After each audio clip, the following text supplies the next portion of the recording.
Hello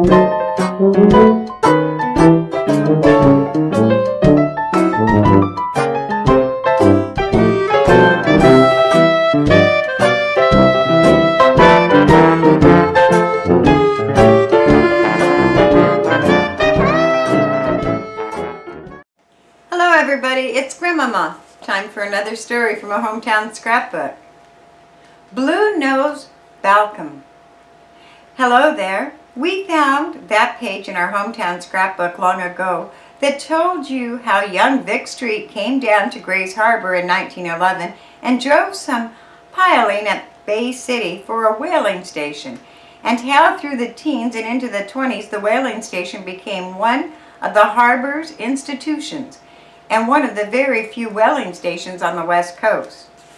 And if you're moderately qualified as an old-timer, you can recall the industrial fragrance that wafted up from the bay by the late afternoon breeze back in those bygone days, as the oo-do-well blubber rode the winds. The whaling station was one of the most colorful and interesting of the harbor's institution of those years, and the man who built it is a story in himself that we found on another page of the scrapbook. But a story that we haven't told you is how there came to be a station on Grays Harbor, how the harbor was selected, where the money came from to put up such an industry, and the whys and wherefores of it. And strange as it may seem, it's the most romantic and adventurous part of the whole yarn.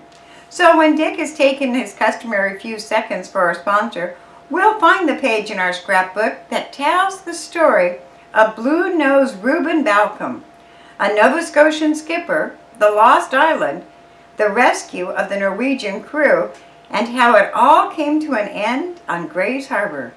But first, Dick, and a word from our sponsor.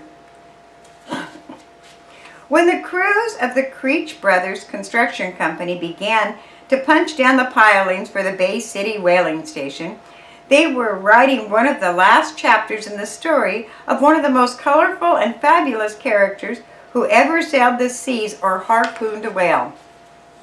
The man was Captain Reuben Balcom, the legendary blue-nosed skipper from Nova Scotia, who was at the same time a sealer, a whaler, an adventurer, a hero to men of the sea, and a financial tycoon to the men of land. He was born in Halifax of generations of sailing men and knew the sea from boyhood, shipping out as a cabin boy, and from the rocky reaches of the Nova Scotian coast to the salt marshes of Grays Harbor was to be one of the most romantic voyages that a lifetime ever covered. As a young man, he climbed the ship's ladder, a step at a time, from cabin boy to seaman, mate to master under sail, and when he had his own ship, it was a sleek sailing schooner from the Halifax fleet.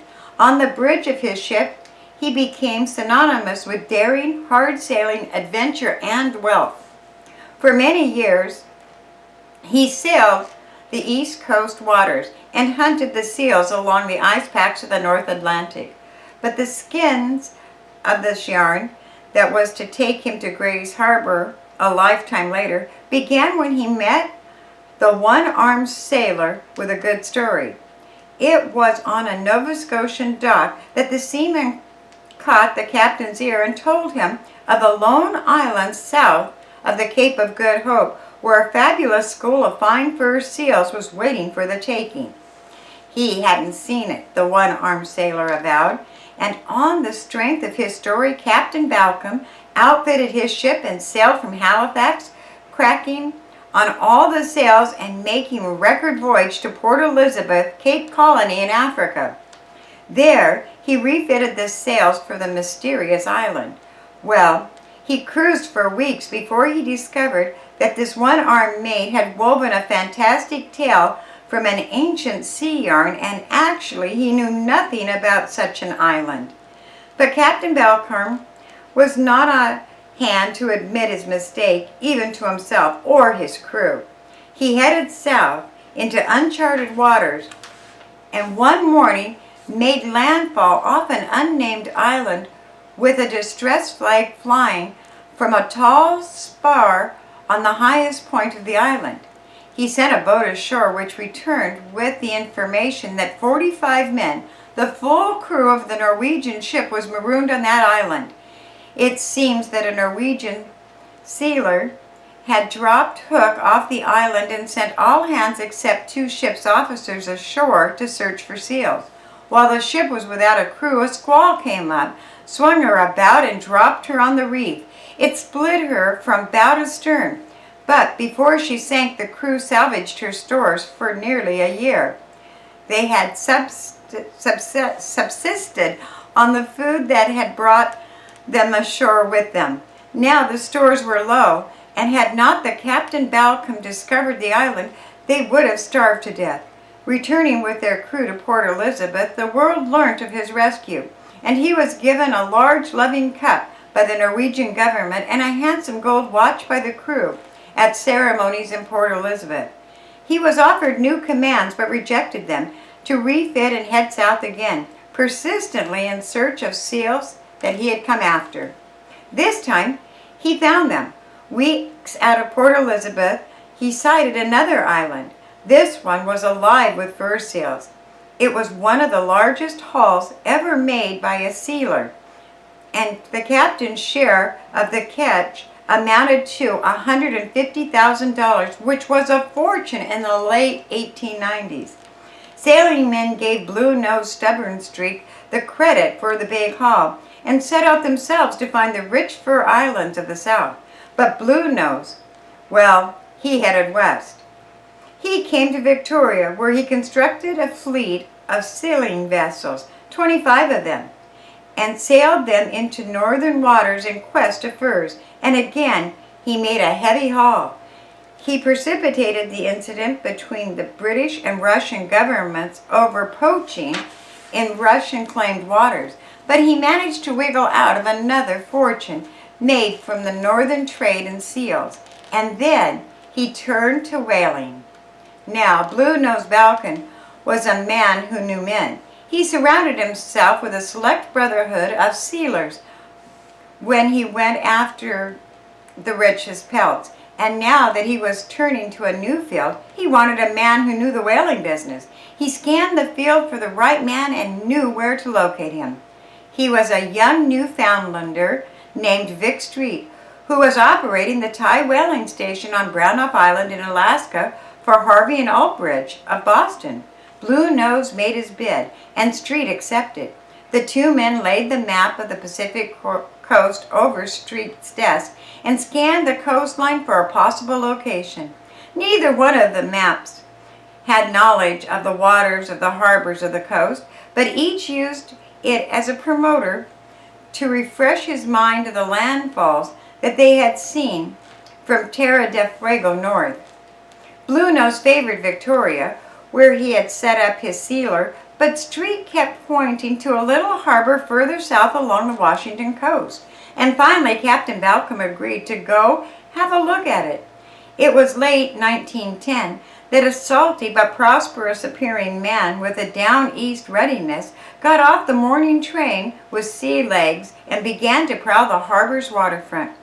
He had gone far before he met friends, and in the oakum heavy back room of the F.G. Foster store on Hoquiam's Front Street, Blue-Nose and his old friends spread canvas and sailed hard and by through the 7 seas, while the eyes of younger saltwater men grew round and bulged at the volume and depths of the words that wound in the air. With a court of his old saltwater mates about him, Blue-Nose went down harbor on a chartered tug to survey the possible sites for a whaling station. And at Bay City, he thought he saw what looked like a good location. There was a beach to strand the overflow of whales on. There was depth for boats when they came in trailing their catches. There was a railroad for shipping the oil and byproducts inland. Good waters for the tankers that would come alongside to carry away the oil. This will become the New Bedford of the Pacific, Blue-Nose prophesied. And he sailed back to Hoquiam to begin the business of acquiring the lands at Bay City. Between business, he saw to it that his old friends were feted, and his capacity for oysters and plank steaks made the chef at the Washington restaurant in Hoquiam shake his head and try hard to fit his talents to the palate of the most affluent saltwater sailing master on the coast. It was early in 1911 that Victor Street appeared on Grays Harbor to begin the construction of the whaling station, and during its construction, Blue Nose appeared at intervals in Grays Harbor to register at the Washington Hotel in Aberdeen and to take a hand in the work of setting up the plant. He was always the occasion for a full-scale gathering in the lobby of the hotel and oyster suppers at the Baltimore Oyster House and calls for everyone in town who had a promotion to finance. But Blue Nose, Captain Reuben Balcom, was not an easy mark. He had a cross-grained stubbornness about subsidizing what he called harum-scarum ventures, and his Yankee thrift made the dollar he had taken from his many ventures safe once he had him inside his rawhide purse. In fact, in some of the promotions that he himself was the moving force behind, there were those who would accuse him of being a sharp cheapskate. For whatever else he was, Blue Nose was a money-maker. While his whaling station at Bay City was processing up to 200 whales per season, and the venture was favoring well, Blue Nose went into oil wells and shot a gusher in the rich fields of California. And when he dropped hook for the last time in his mansion in Victoria on the 20th of February 1929, his fame as an adventurer, a sea rover, a promoter, and a moneymaker had spread to every corner of the seven seas. And not to know the fabulous Captain Reuben Balcom was to admit that you had never been initiated into the saltwater lore. For all of the masters under sail, whether it was bending or bark time around the Horn, skimming the Arctic islands for a fortune in sealskins, or nosing and wallowing in whalers into port with a money tow, Blue Nose Balcom was the kingpin of them all. And his were the dollars that built the whaling station that grazed Grays Harbor in his palmest days. But now, Dick, a few words from our sponsor. If you had seen Captain Reuben Balcom, you would have known him for a man of worth, for his great fame. Well padded with his gusty prowess, his powerful hands calloused with the grip of the wheel through the long sunbaked hours, and his full clipped beard that gave him the look of a down-eastern skipper, were marks of the trade that is gone from the seas, and to that the Midas touch of such other fabulous characters as the late Captain Lathrop, builder of Alaska, and you have characters that Grays Harbor knew when he ran his horny hand down the map of the coast one day in 1910 and found the sandy point that we call Bay City, and left a story of adventure, daring, and dauntless promotion for future generations to talk about, and a page in our hometown scrapbook. Thanks for listening.